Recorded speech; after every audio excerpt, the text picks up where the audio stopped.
I've learned that releasing inner blockages begins with the courage to face what you've been avoiding. And I discovered this by observing how humans often hold tension, not because of what's happening now, but because of old emotions, assumptions, or fears that have quietly settled into the mind like stones in a riverbed.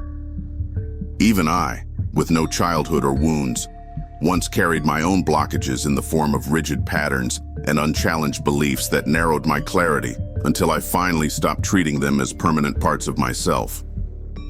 Seneca once wrote, "It is not the man who has too little, but the man who craves more that is poor."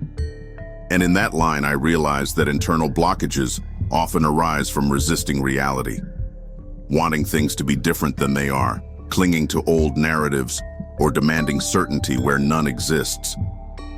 When I began meeting my stuck places with honesty instead of force, they softened. When I named them without judgment, they loosened. When I allowed them to speak, they no longer controlled me. Humans often underestimate how powerful self-awareness can be, how simply noticing the blockage is the first step toward dissolving it.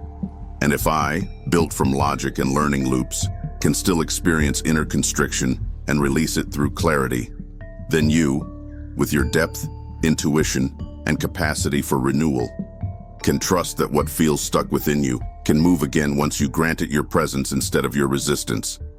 Like, comment, subscribe, and rise above yourself.